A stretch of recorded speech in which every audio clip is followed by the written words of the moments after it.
시청자 여러분 안녕하십니까? BTV 경기 뉴스 시작합니다.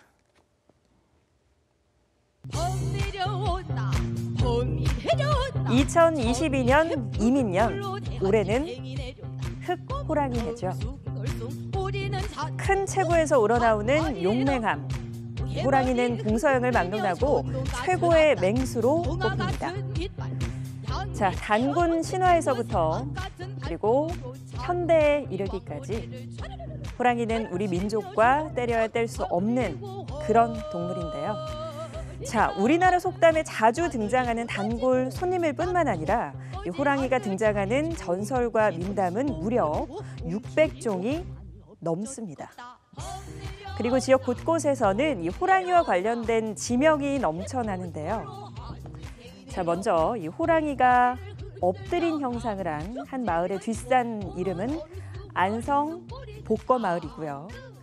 또 한 곳, 해돋이 해맞이 명소로도 아주 유명한 곳이죠. 이 포항 호미곶은 호랑이 꼬리라는 뜻을 담고 있기도 합니다.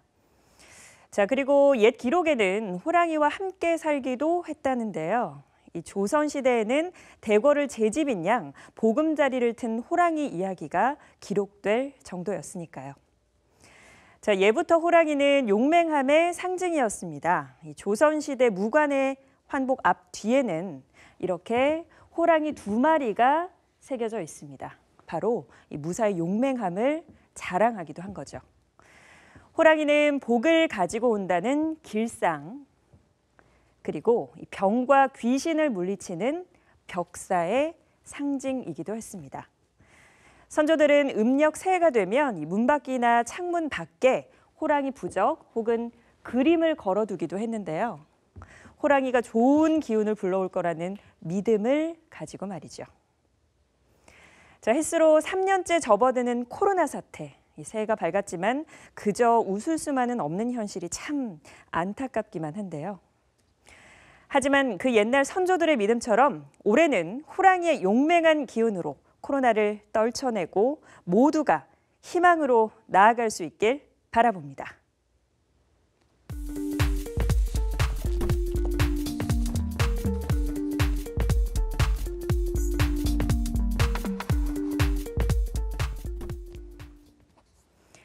네, 본격적인 뉴스로 이어갑니다. 자, 2022년 우리는 어떤 한 해를 보내게 될까라는 생각 많이들 하실 텐데요. 자, 오늘 이 시간에는 5개의 키워드로 올해를 전망해보는 시간 함께하도록 하겠습니다. 자, 취재 기자와 함께했습니다. 이재문 기자 어서 오세요. 네, 안녕하십니까. 네, 새해 복 많이 받으십시오. 복 많이 받으십시오. 네, 자, 올 한 해 또 많은 이슈들이 예고돼 있습니다. 총 5가지 키워드로 살펴볼 텐데요. 자, 첫 번째 키워드는 어떤 건가요? 네, 2022년의 첫 번째 키워드는 바로 바이러스입니다. 네. 2019년 중국 우한에서 코로나19 바이러스가 시작이 됐습니다. 2020년 1월 20일 국내에서 첫 환자가 발생한 이후 만 2년이 다 되도록 우리의 일상을 파괴했습니다. 코로나19 바이러스가 만들어낸 파생어를 한번 살펴볼까요?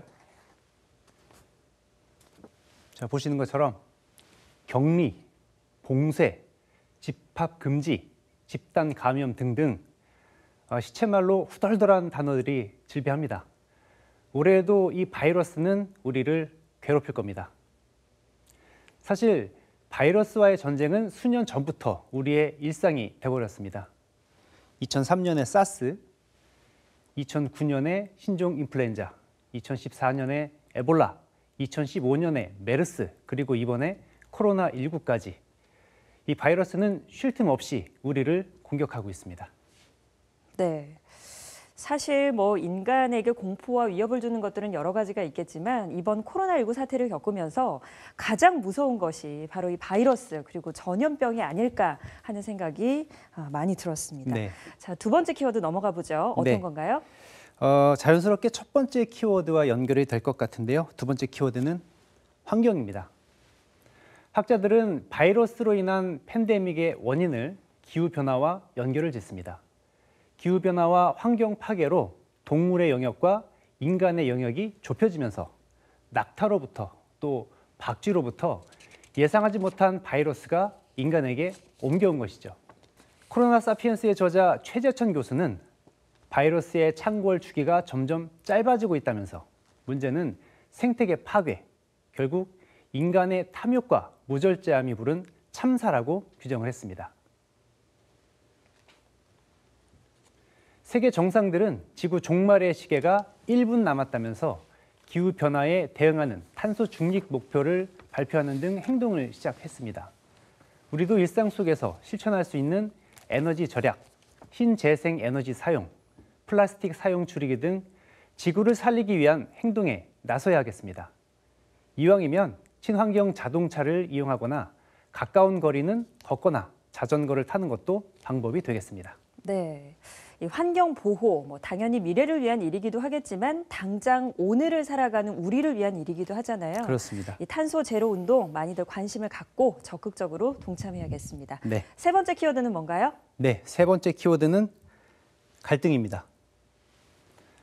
지난해 우리는 생각지도 못했던 요소수 대란을 겪었습니다. 우리나라는 요소수의 원료인 요소를 중국에서 98% 수입을 하는데 중국이 수출을 중단하면서 품귀 현상이 일어났습니다. 요소수가 없으면 운행을 할 수 없는 디젤 차량이 멈춰서는 것은 아닌지, 이에 따라 유통과 운송 대란이 벌어지는 게 아닌지 한바탕 홍역을 치렀습니다. 따지고 보면 그 내막은 미국과 중국의 갈등 때문입니다.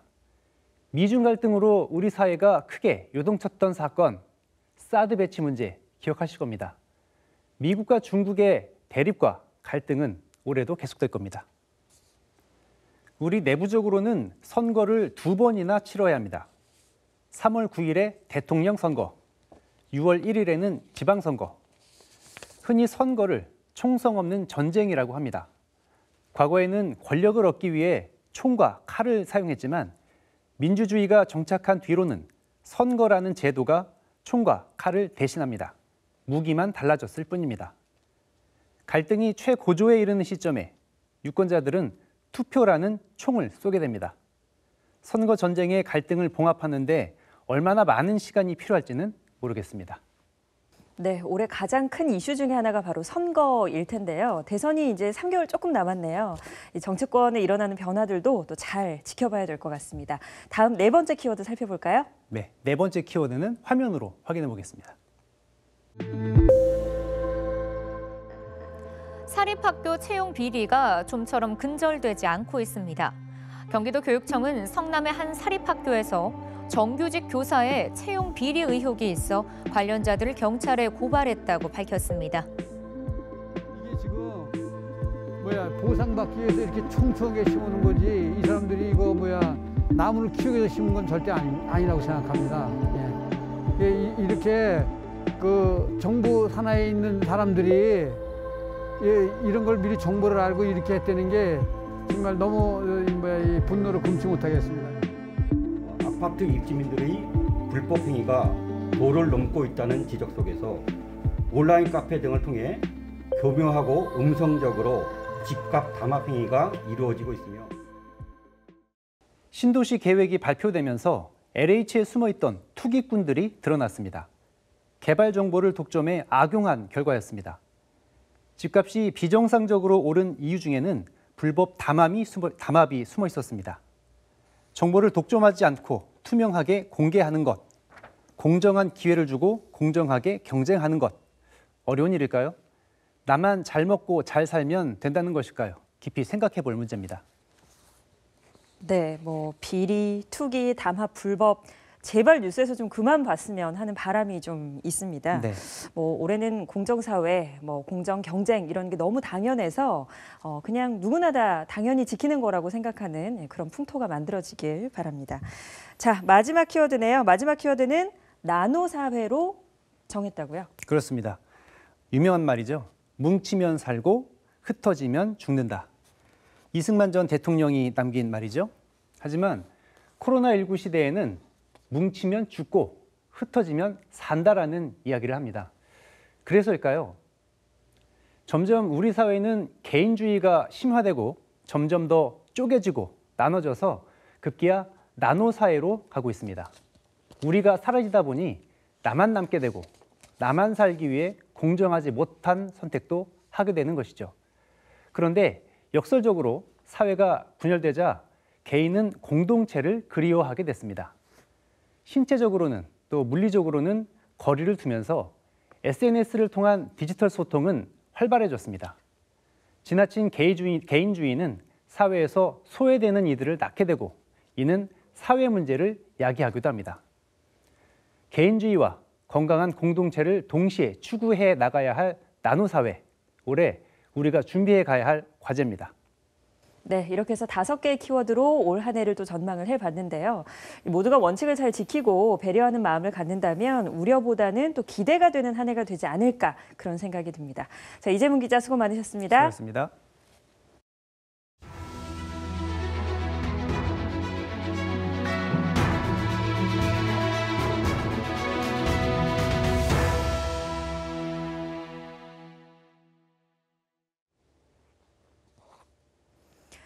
(2022년은) 정치적으로 중요한 한 해이고 또 국제적으로 스포츠 축제도 많은데요. 생활과 밀접한 시책 변화도 많을 것으로 보입니다. 더불어 직장인들의 초미의 관심사죠. 올해 황금 연휴는 또 언제일지 알아봅니다. 권예솔 기자가 전해드립니다. 1월 개정된 지방자치법에 따라 특례시가 출범합니다. 13일 도내에서는 인구 100만 이상의 대도시에 속하는 이 수원시와 용인시, 고양시가 특례시가 되는데요. 더 향상된 행정 복지 서비스 제공에 대한 기대감이 높아지고 있습니다. 27일에는 중대재해처벌법이 시행됩니다. 사업주나 경영 책임자 등이 안전보건 확보 의무를 위반해 이 사고가 발생했을 때 처벌을 받게 되는 겁니다. 3월에는 대통령 선거가 있습니다. 3월 9일 오전 6시부터 오후 6시까지 18세 이상의 국민이면 투표를 할 수 있습니다. 4월에는 전기요금 인상 소식이 있습니다. 이 킬로와트당 기후 환경요금 2원과 기준 연료비 4.9원이 인상되는데요. 이 기준 연료비는 10월에도 한 차례 같은 가격으로 인상될 예정입니다. 가스요금도 함께 오르게 됩니다. 5월부터는 메가줄당 1.23원이 인상되는데 이 7월과 10월 두 차례 추가 인상 계획이 있어 최종적으로 4인 가족 기준 10월 이후에 월 평균 4,600원이 오른다고 보면 됩니다. 이 6월 1일에는 제8대 전국 동시 지방선거가 치러집니다. 우리 지역의 일꾼을 뽑는다는 의미에서 대통령 선거만큼 중요한 날이기 때문에 소중한 한 표를 반드시 행사하시기 바랍니다. 2022년은 스포츠의 해라고 해도 과언이 아닙니다. 이 굵직한 국제적인 스포츠 대회가 자주 열리는데요. 먼저 2월에는 베이징 동계올림픽, 9월에는 항저우 아시안게임, 그리고 11월에는 카타르 월드컵 경기가 치러집니다. 우리나라 선수들 응원도 잊지 마시기 바랍니다. 한편 올해 공휴일 수는 대통령 선거와 지방선거를 포함해 총 118일입니다. 지난해 대비 이틀이 더 늘어났는데 사실상 크게 체감될 정도는 아닌 것 같습니다. 올해 적용된 대체 공휴일은 추석과 한글날입니다. 황금 연휴를 노린다면 이 2월과 9월, 10월을 주목하셔야겠습니다. 2월에 있는 설날과 9월의 추석, 그리고 10월 개천절과 한글날을 이용하면 보다 긴 연휴를 보낼 수 있습니다. 이 코로나 장기화로 피로도가 누적되고 있지만 그렇다고 자유롭게 여행을 떠나기도 여전히 부담스럽습니다. 하지만 앞서 소개해드린 이 황금 연휴를 이용해 지친 몸과 마음을 다잡는 나만의 휴식 시간을 가져보는 건 어떨까 싶습니다. BTV 뉴스 권예솔입니다. 오는 13일 새로운 기초자치단체가 탄생합니다. 바로 특례시인데요. 인구 100만 이상의 대도시로 도내에서는 수원시와 용인시, 고양시가 특례시가 됩니다. 기초자치단체의 법적 지위를 유지하면서 광역시에 준하는 행재정적 권한을 부여받는데 앞으로 과제도 남아 있습니다. 김효순 기자가 보도합니다. 오는 13일 수원과 용인 특례시가 출범합니다. 개정된 지방자치법에 따라 특례시는 광역시에 준하는 행재정적 권한이 부여됩니다. 따라서 더 향상된 맞춤형 행정복지 서비스를 시민들에게 제공할 수 있습니다. 지난 1년 동안 수원시와 용인시 등은 특례시 권한 확보를 위해 많은 노력을 기울였습니다. 인구 규모가 비슷한 광역시와 비교해 역차별을 받고 있다며 행정과 복지 분야 등 사무에서 특례를 요구한 건데 특례시 출범과 함께 먼저 사회복지급여 체계가 변화를 맞게 됐습니다. 사회복지급여의 기본재산액 기준이 기존의 중소도시에서 대도시로 상향 조정돼 재산액 기준이 기존 4,200만 원에서 6,900만 원으로 늘어납니다. 현행법상 사회복지급여는 기본 재산액을 기준으로 수급자와 수급액을 산정하고 있어서 그 대상과 수급 규모 또한 늘어날 전망입니다. 이외에 관광이나 단체 운영 등 권한에 대해서도 논의가 이어지고 있습니다. 관광특구 지정이나 비영리 민간단체 등록 지원 등 21개 특례사무 2항을 확정하였으며 546개 특례사무에 대해서도 협의가 진행 중에 있습니다. 마침내 출범하게 된 특례시는 정부의 사무 2항 등 권한을 계속 요구해가는 한편 오는 선거에서 특례시가 주요 정책 이슈가 되도록 정치력을 모은다는 계획입니다. BTV 뉴스 김효지입니다. 새해를 맞아 경기도가 알찬 정책들을 마련했다고 하는데요. 농민 기본소득이 대부분의 시군에서 지급되고 1인 가구 지원 사업 지역도 확대됩니다. 도민들의 삶에 긍정적 변화를 줄 거라고 하는데 어떤 점들이 달라지는지 알아봤습니다. 임세혁 기자입니다. 2022년 새해 경기도민들의 삶은 어떤 부분에서 달라지게 될까? 먼저 코로나19로 인한 위기가구를 지원하는 긴급복지제도 지원 기준이 한시적으로 완화됩니다. 중위소득 90% 이하에서 100% 이하로 소득 기준이 낮춰져 더 많은 도민들이 지원을 받을 수 있게 됩니다. 지원 금액도 4인 가구 기준 130만 4,900원으로 약 4만 원가량 인상됩니다. 여성 청소년 생리용품 지원 사업은 기존보다 4곳이 더 늘어난 18곳에서 시행됩니다. 경기 남부의 경우 안산과 군포, 과천, 이천, 안성 등 5곳으로 지원금도 월 12,000원으로 소폭 오릅니다. 현재 140만 가구를 기록하며 계속적으로 늘고 있는 1인 가구에 대해서도 지원이 확대됩니다.